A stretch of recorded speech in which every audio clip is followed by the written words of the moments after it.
Chapter 26, the head, face, eyes, ears, nose, and throat. In this chapter, you will learn about the injuries to the head, face, ears, nose, and throat. Please use this presentation to guide you in your textbook reading. Prevention of injuries to the head, face, eyes, ears, nose, and throat are addressed through the use of proper head and face gear and educating the athlete.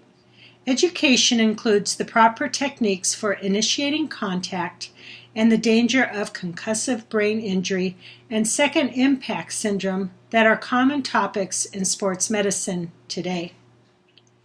The skull is comprised of 22 bones, and except for the jaw, are joined together by immovable joints called sutures. The cranial vault houses the brain and provides protection and support. The scalp is the covering of the bone and is rich in blood supply, which explains why scalp lacerations bleed excessively. The brain is divided into 4 sections. The cerebrum is the largest part of the brain and is referred to as the cortex. All voluntary muscle activities and interpretation of sensory impulses and controlling of higher mental functions originate here.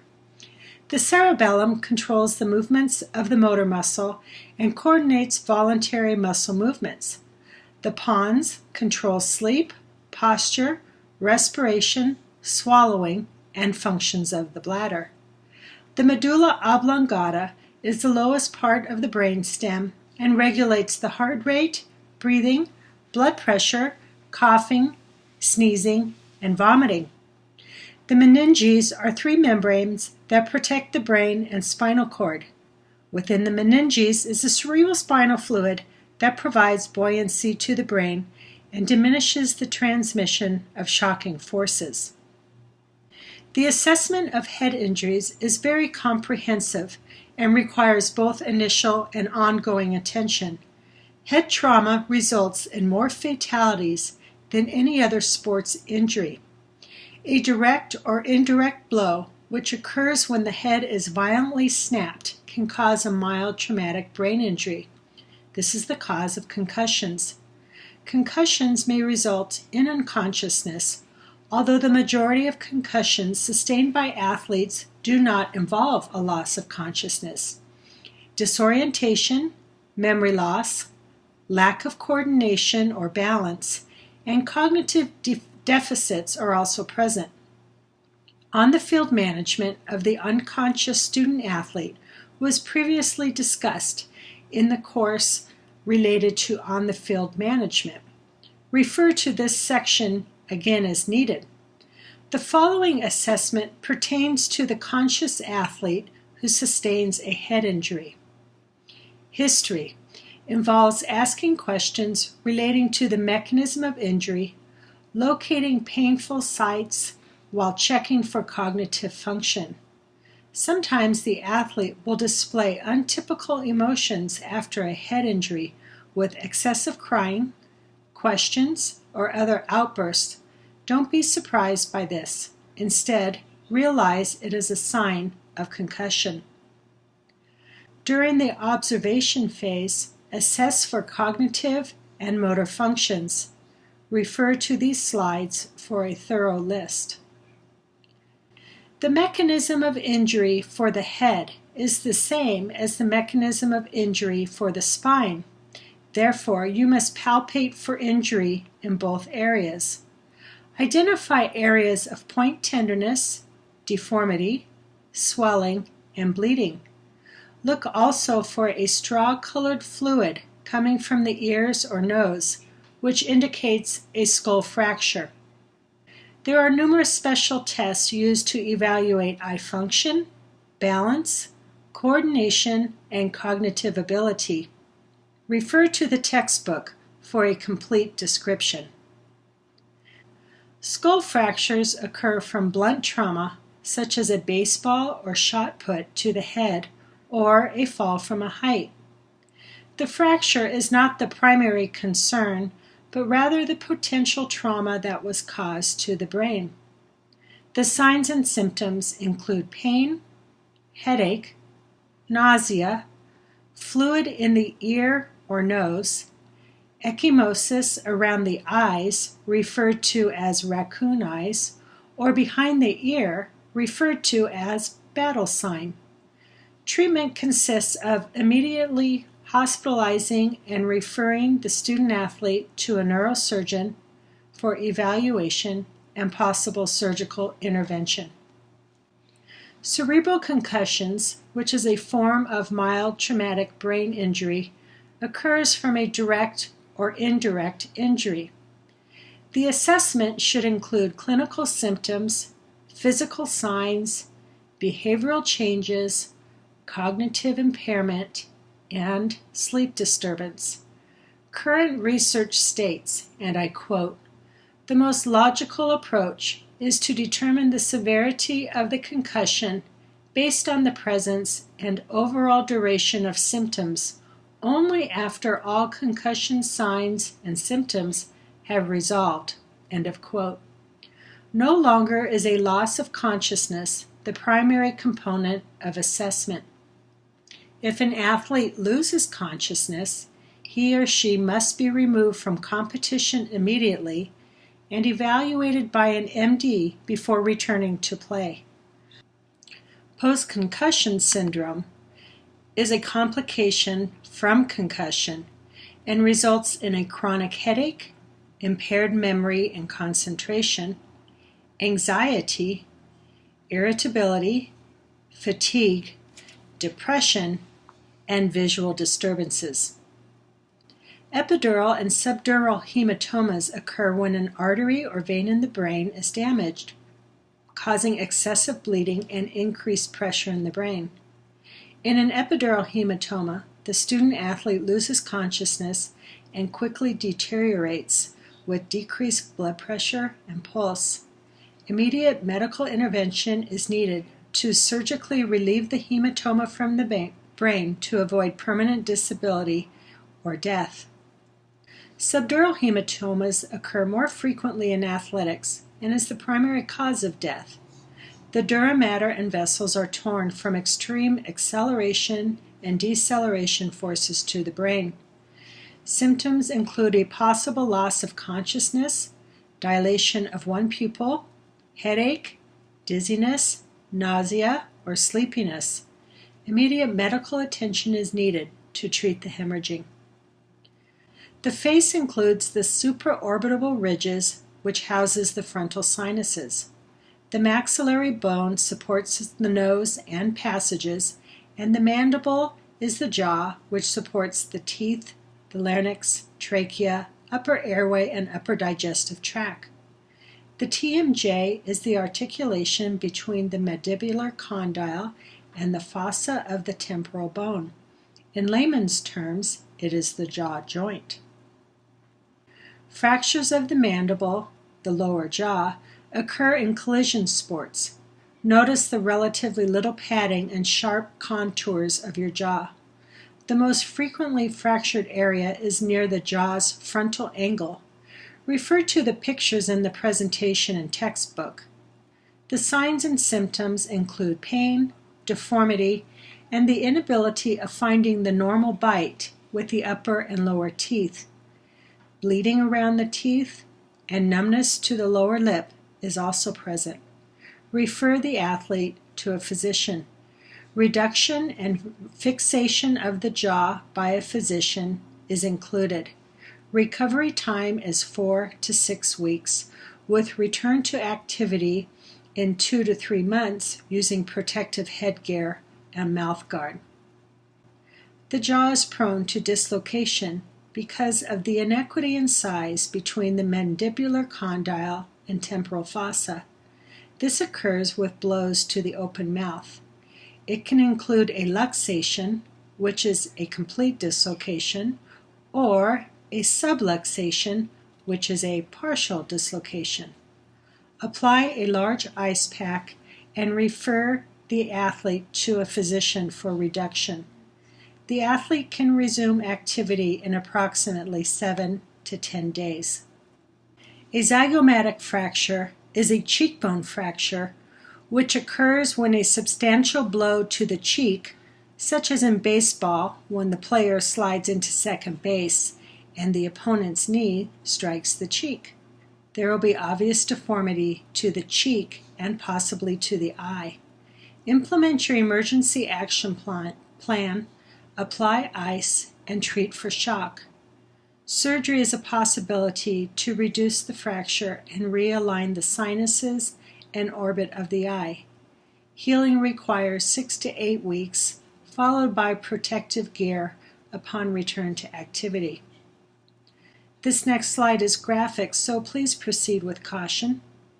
Facial lacerations are common in sport, and substantial bleeding is often included. Cover the injury with direct pressure and refer the individual to a physician. If shock or excessive bleeding is present, implement your emergency action plan. Teeth injuries include fractures, partial, complete dislocations, and loosening from direct blows. Fractured teeth cannot be salvaged. The individual may experience nerve pain when air or cold water comes in contact with the tooth. Partial dislocations means that the tooth is not fractured, but is very loose and has relocated to a different position. Complete luxations refer to teeth that have been completely removed from the socket. For fractured teeth, refer the athlete to their dentist for further treatment. The athlete may continue participation as tolerated. For sublux teeth that are loose but still intact, refer the athlete immediately to his or her dentist for evaluation and treatment. For dislocated teeth, locate the tooth and preserve it in one of the following ways. First, put it in a glass of water. Second, insert the tooth back into the socket and have the athlete hold it in place while en route to the dentist. Or third, have the athlete secure it under their tongue or along their cheek. The treatment for dislocated teeth is reimplantation, followed by stabilization. In many cases, the tooth will successfully and permanently reimplant. In other cases, the tooth will not be salvageable and the individual will undergo advanced treatment. A fractured nose is the most common injury to the face. It may cause a simple or complex fracture. The picture demonstrates a complex fracture. Pain, nosebleed, and deformity is present. There may be crepitus or grinding with palpation. Control the bleeding and refer the patient to a physician for X-ray and reduction. Simple and uncomplicated fractures will not prevent athletic participation. However, complicated fractures require surgical intervention to correct the malalignment and prevent sinus blockage. Epistaxis is nosebleed that occurs from a direct blow or oftentimes from nose picking. Direct pressure, leaning forward, applying ice, and pressing the soft tissue just above the lip are treatment protocols. Athletes sometimes insert gauze or tampons in a bleeding nostril so that they can continue athletic participation. This practice is not recommended because it introduces infection into the sinuses. Cauliflower ear occurs in boxing, rugby, and wrestling when the athlete does not wear appropriate protective headgear. The compression and shearing force permanently alters the cartilage of the ear. Symptoms include an initial hematoma, followed by a thickening and deformity of the cartilage. Sometimes the deformity inhibits normal hearing. It is imperative to prevent this disfiguring conditioning by wearing appropriate headgear and using anti-friction agents such as petroleum jelly. Acute hematomas can be drained to prevent a chronic condition from occurring. Swimmer's ear is an infection of the ear canal from excessive wetness. My pediatrician explained it well in this way. When your hands are immersed in water for an extended period of time, the results are a very wrinkled, waterlogged skin. This is what happens to the ear canal from excessive water. Tiny cracks then occur in the ear canal, which introduces the area to infection. If you pull down on the earlobe and it increases pain, this is a positive sign for swimmer's ear. Prevention is important by properly drying the canal after swimming activities. This can be accomplished through a mixture of alcohol and water or using over-the-counter drying agents. Antibiotic eardrops may be needed for athletes whose swimmer's ear does not heal on its own. An orbital hematoma is a black eye. It is caused from direct blows to the eye and can also cause subconjunctival hemorrhage as seen in the picture. Management consists of ice with rest if distorted vision is present. Because of an increase in orbital pressure, those who sustain an eye injury should not forcibly blow their nose. This would increase hemorrhaging. Foreign bodies in the eye can cause simple and temporary irritation or a more complex problem. Initially, the eye will be watery and red in an attempt of the body to flush out the object. No attempt should be made to remove the foreign object by rubbing because of the potential of scratching the cornea. Closing the eye until the initial pain subsides is the first recommendation. Various techniques of pulling down the upper or lower eyelid are included in the textbook. Once the object is removed, the eye should be cleaned with water. If the object embeds in the eye, the individual should be referred to a physician for removal. If the eye continues to be irritated, red, watery, or photophobic, then a corneal abrasion may be present. The doctor will place a fluorescein strip to the abraded area and evaluate the eye under the light. Abrasions will be outlined as green. The eye will then be given antibiotic drops and patched if needed. A blow to the eye can also cause retinal detachment. The detachment is painless and symptoms include seeing specks floating before the eyes, flashes of light, or blurred vision. Sometimes the individual states that there is a curtain falling over their field of vision. The individual should be referred immediately to an ophthalmologist for evaluation and treatment.